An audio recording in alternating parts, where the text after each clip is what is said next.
Assunto de hoje: a segunda vinda de Cristo.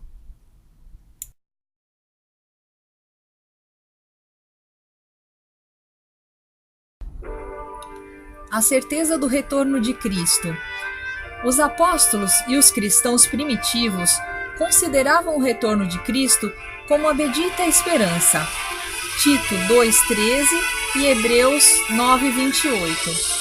Esperavam que todas as promessas e profecias das Escrituras se cumprissem por ocasião do segundo advento. 2 Pedro 3,13 e Isaías 65,17. Pois esse é o próprio alvo da peregrinação cristã. Todo que ama a Cristo olha ansiosamente em direção ao futuro, ao dia em que estará apto a compartilhar com Ele da comunhão face a face com Ele, com o Pai, com o Espírito Santo e com os anjos.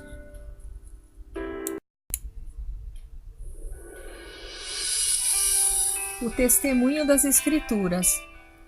A certeza do segundo advento encontra suas raízes na confiabilidade das Escrituras.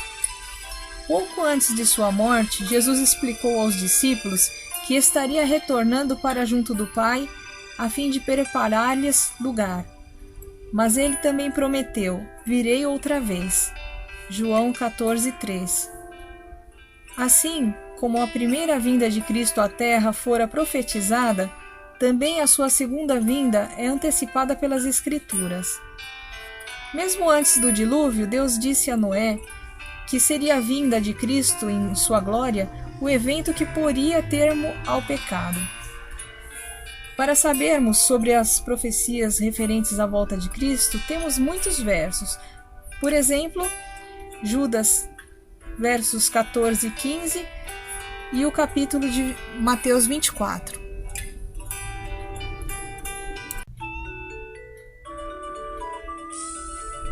A garantia representada pela primeira vinda. A segunda vinda acha-se intimamente vinculada à primeira vinda de Cristo. Se ele não houvesse vindo pela primeira vez e obtido uma vitória decisiva sobre o pecado e Satanás, Colossenses 2,15, não haveria razão para crer que algum dia voltará e porá fim ao domínio de Satanás sobre este mundo, restaurando-o à perfeição original. Uma vez, porém, que ele apareceu para aniquilar pelo sacrifício de si mesmo o pecado, temos também razões para crer que ele aparecerá a segunda vez, sem pecado, aos que o aguardam para a salvação. Hebreus 9, 26 e 28.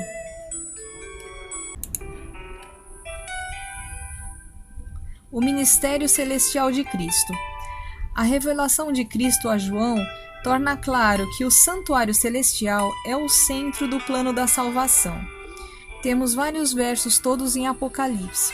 Apocalipse, capítulo 1, versos 12 e 13. Capítulo 3, versos 12. Capítulo 4, versos de 1 a 5. Capítulo 5, verso 8. Capítulo 7, verso 15. Capítulo 8, verso 3. Capítulo 11, verso 1 e 19. Capítulo 14, versos 15 e 17. Capítulo 15, versos 5, 6 e 8. Capítulo 16, versos 1 e 17. As profecias nos mostram que ele já iniciou o seu ministério final. Ele vem em breve e retornará a fim de levar o seu povo para o lar. A maneira do retorno de Cristo. Assim como Cristo falou a respeito dos sinais que indicariam a proximidade de sua vinda, mencionou também a preocupação de que seu povo não fosse enganado por falsos indicadores. Advertiu que antes do segundo advento surgiriam falsos cristos e falsos profetas, operando grandes sinais e prodígios para enganar, se possível, os próprios eleitos. Ele admoestou: se alguém vos disser, eis aqui o Cristo, ou ei-lo ali, não acrediteis. São Mateus, capítulo 24, versos 23 e 24. Tendo em vista habilitar os crentes para distinguirem entre o genuíno evento e as falsas demonstrações, várias passagens bíblicas revelam detalhes quanto à maneira do retorno de Cristo.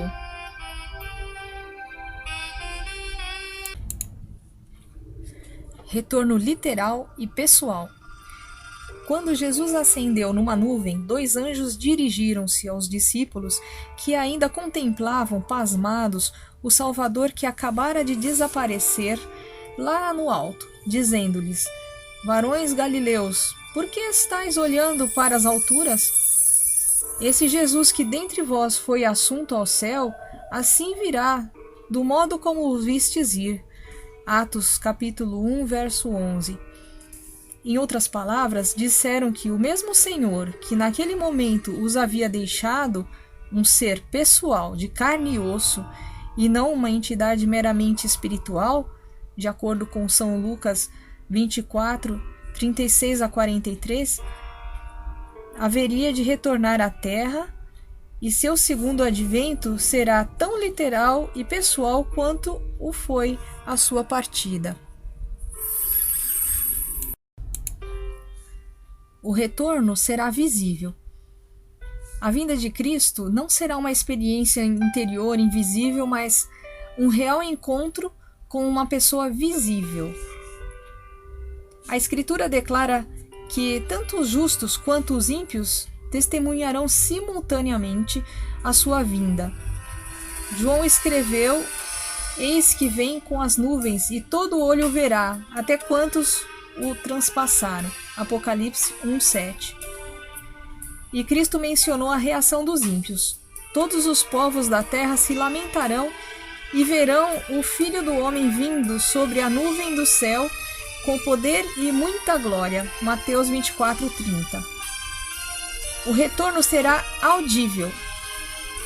Acrescentando a informação ao quadro de um reconhecimento universal do retorno de Cristo, a Bíblia afirma que sua vinda também se caracterizará por sons muito audíveis. Portanto, o Senhor mesmo, dada a sua palavra de ordem, ouvida a voz do arcanjo e ressoada a trombeta de Deus, descerá dos céus. 1 Tessalonicenses 4,16. E também será um retorno glorioso. Ao Cristo retornar, vem ele como um conquistador, com poder e na glória de seu Pai, com todos os seus anjos. Mateus 16:27. O apóstolo João traça um quadro de Cristo cavalgando um cavalo branco e conduzindo inumeráveis exércitos celestiais. O esplendor sobrenatural de Cristo glorificado é evidente. Apocalipse 19, versos 11 a 16. Será um evento súbito e inesperado. Temos informações sobre isso também em 1 Tessalonicenses 5, de 4 a 6, Mateus 24, 43. Mateus 24, 38 e 39 também, e Mateus 24, 39.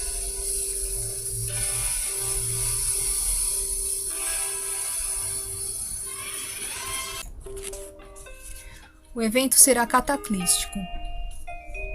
Em Daniel 2, encontramos a figura da estátua de Nabucodonosor, que, representada por 4 elementos, nós temos a cabeça de ouro, que representa a Babilônia.